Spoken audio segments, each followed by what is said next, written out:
Good morning, everybody. It's your girl Miracle Sims, and you're listening to God, Sex, and Love, your daily dose of inspiration, the juice. It is March the 27th, 2023, and today the topic is the infamous God. Happy Monday. Happy Monday, everyone. I hope that you all had a wonderful weekend. Mine was just fine. Uh, in a nutshell, Saturday I spent the day with my little guy. We did a movie day, me and him. And then after that, it was all about, I guess, just getting rest and whatnot. That's pretty much what Saturday looked like. And then yesterday was quite busy, y'all. Went to church, worked 3 services, things like that. And then right after that, I went to go do a birthday party with Madam Miraculous and Big Thinkers and everything like that. And so, yeah, by the time I got home and ate a little something, your girl was pooped. I knocked out, and next thing I know, I was waking up at 9:44. Yeah, I woke up around 9:44 apparently, because that's what time I made a note of and everything like that. And um, had really deep conversation with my husband at some point later on in the midnight hours, I guess you would say. Next thing I know, I woke up after my official time that I'm supposed to be waking up, which was around, I think it was 4:55 is when I woke up. And then obviously I must have fell asleep on the prayer meditation, because next thing I know, I was waking up at 5:27. So all of those things, I guess, are significant, all those numbers. And I'll tell y'all how momentarily. So this conversation of the infamous God. Well, like I said, those numbers all meant something, because when I started to look up the verses and whatnot, at some point I was like, they seemed random as always, but then I guess by going a little deeper and stuff, I see how they all started to correlate. The verses that I feel led to share today, the ones that stood out to me. So for 9:44, I'm going to be reading Luke 9:44. For 4:55, I'm actually going to be reading Isaiah 55:4. And then for 5:27, I'm going to be reading Ephesians 5:27. So when I put all those verses together, they look like a nice statement. And so I was like, okay. And then after that, I felt led to add those numbers up. So I added all the numbers up, y'all, and it came up with 1426. I looked up that in the Strong's Concordance, and the 2 words that was translated in Hebrew was God and then infamy, which I found, for me, I was like, well, that's kind of weird, because I don't think about God in an infamous way, right? I don't think about him in a negative way and everything. But at some point, I guess what started to come to me at that point, after I read the definition of infamy and everything like that, is that, yeah, a lot of people do look at God in a negative way, especially the God of the Bible, put it like that. And so that's the inspiration. That's the inspiration and how I got to it. And so let's get into what what was revealed to me this morning by taking this time of study. Let's listen for the juice. All right. So I looked up the definition of infamy, and this is what it says: the state of being well known for some bad quality or deed. So obviously the first half of that, I'm like, okay, the God of the Bible is well known. Then I'm like, for bad quality or deed? I felt the same feeling about reading God and infamy together, right? And so I was like, okay. But then again, these are the things that kind of opened my, I guess, eyes and heart and mind to the overall picture of, again, the God of the Bible. Because whether we pay attention or not, there is a lot of hate for the God of the Bible. It's like people are mad. They don't like what the Bible has to say about Jesus. They don't like what it has to say about, I guess, what we need to do in life and all these different things. And so, I obviously had a lot of questions as I was reading all these things this morning. But I guess before we get into that, let's get into these verses that I came across with those different times that the Lord woke me up. All right. So here's Luke 9:44. It says, "Let these sayings sink down into your ears, for the Son of Man shall be delivered unto the hands of men." And so this is Jesus telling his disciples again and again that, hey, they're gonna take me, basically. And even though it's saying here clearly, hey, let these words sink into your ears, I'm telling you plainly, but what's about to happen, they still didn't get it. And just like we don't get a lot of stuff, man, we I believe we see and hear things all the time from God, and then we're still like, oh, what do you mean? uh so I mean, again, not looking down on the disciples for not understanding, but this was interesting. It stood out to me this morning. There was a couple of other verses that came up with 954. I mean, excuse me, 944, but that was the one that stood out the most. And so then I looked up Isaiah 55:4, because that was the one that mainly stood out, even though there are verses that came across with 4:55, but the 55:4 stood out the most. And so I pretty much put these things together. So it says, behold, then shalt call, behold, thou shalt call a nation that thou knowest not, and nations that knew not thee shall run unto thee because of the Lord thy God, and for the Holy One of Israel, for he hath glorified thee. So the first verse is telling me that, okay, God's going to be turned over, or Christ is going to be turned over to the hands of men. And then it tells me later on when I'm reading this, it's telling me that it's the nations that knew him not, X, Y, and Z. Then it kind of wraps things up with this Ephesians 5:27. And that says that he might present it to himself a glorious church, not having spot or wrinkle or any such thing, but that should be holy and without blemish. And that was the statement this morning that I read when I put those different verses together. It was saying Jesus' turn was turned over to the in the hands of man, nations that knew him and didn't know him, X, Y, and Z. And it tells me the reason why. So he can build this church that without a spot or wrinkle or anything like that. So again, why is this so shunned? It's very interesting. After I was writing down these verses and whatnot, basically some of the recent and current events over the past few years have been coming into my heart and mind. I don't know if y'all know or not, but they say over in Israel, somebody presented a bill that, I guess basically to stop I don't know if it's particularly targeted towards Christians, but it's mostly targeted towards Christians. And they call it proselytizing. I might not be saying the word correctly. But basically sharing of the gospel. It's like they're trying to ban that, which is very interesting. It has to be directly for Christians, because that's one of the main things we're supposed to do. Get out here and make disciples, right? We're supposed to be sharing the gospel.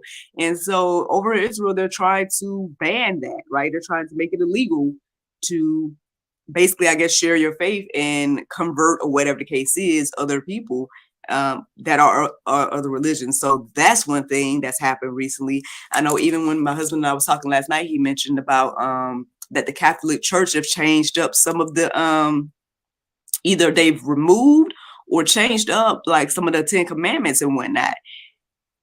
Like, honestly, if you really, really like start to take a look at these things, you really see like how just about everything in life, it just goes back to, what the Bible says, and the complete opposite is being pushed. The complete opposite narrative is being promoted, and everything like that. And so yeah, for me, I'm confused. I'm like, well, why, what's so bad about the Bible? Like, I get there's the different things.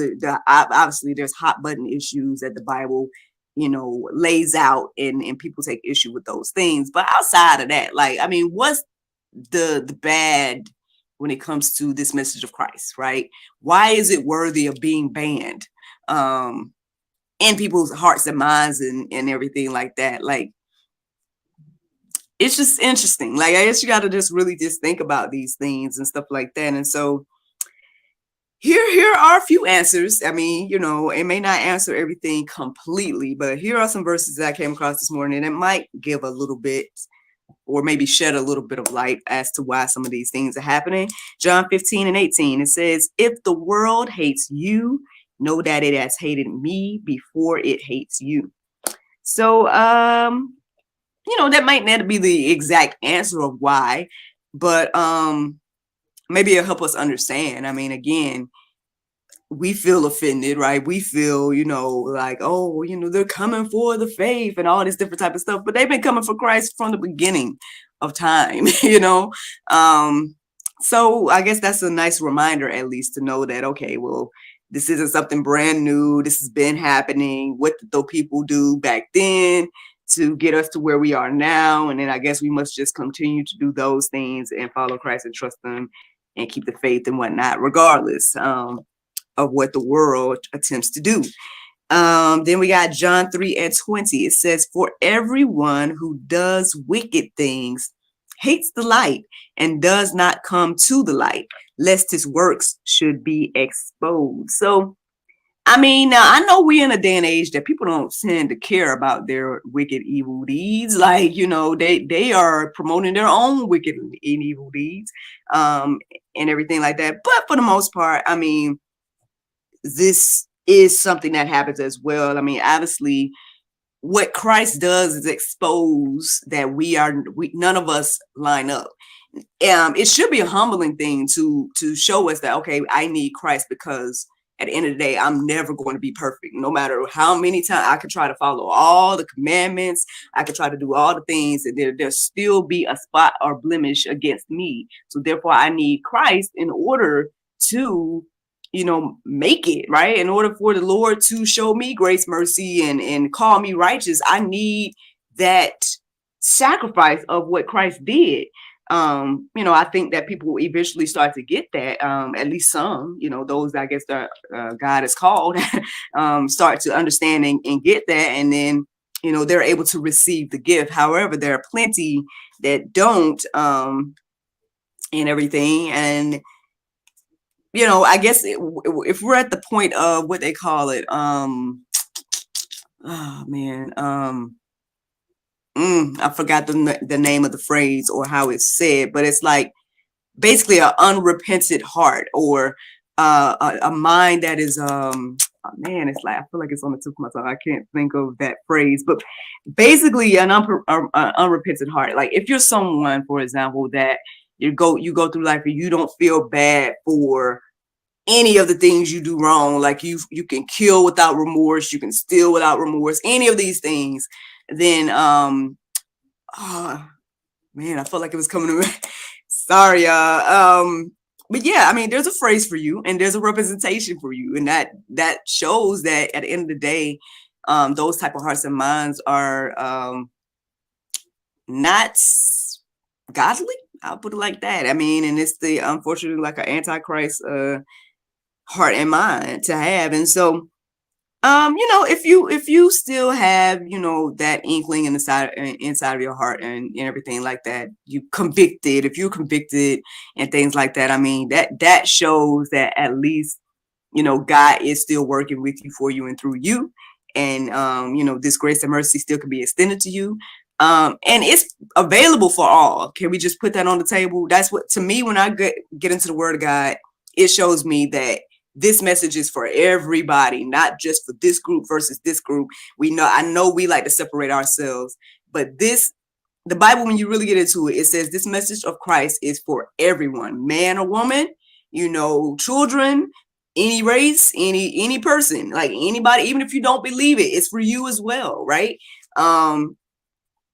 But it also tells us like what the opposite or alternative option is. If you don't receive it, if you don't accept it, if you don't want to believe, or whatever the case is, you have the free will to do that, right? But there's also laws and consequences and things in place about that. And I feel like we talked about laws and all that stuff on Saturday or whenever it was. So anyway, I mean, these are just things to think about. This is what I ended up studying this morning. And I mean, I guess ultimately, this is the juice that, I mean, I guess we're serving an infamous God, at least in some people's hearts and minds.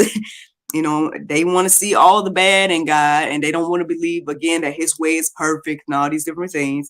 But I mean, I believe that as you get to know God, right, by studying the word for yourself, by seeking him and all these different things, you'll get to see that he ain't that bad, at least in my humble opinion. What I'm reading about Jesus Christ ain't that bad. And, ultimately, that's the juice. But Anywho, y'all, the Bible verse of today is John 3:17. It says, "For God sent not his son into the world to condemn the world, but that the world through him might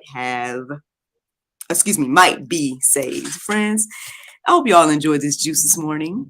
Thank you so much for listening to God, Sex, and Love, your daily dose of inspiration and juice. I pray you guys can go forth and have a wonderful day, and I look forward to talking to you all tomorrow, if the Lord's will. Bye-bye. There you go, Facebook, YouTube, Rumble, anybody listening to the sound of my voice. I hope that you all are encouraged and inspired. I don't know if y'all can hear the thunder rolling and all that type of stuff, but yeah, there's storms are brewing, man. I've been seeing all kinds of things. They said there was like a tornado in LA and somewhere else and all kinds of stuff going on. Mississippi, I think it was. I'm like, not for me. Now, I don't know if y'all, maybe it's not that weird, but I think like, isn't it kind of weird for a tornado to be in LA? Like, maybe not. I feel like maybe I don't know what I'm talking about. Maybe I'm thinking about hurricanes, because I was about to say, I think, don't they start in the water?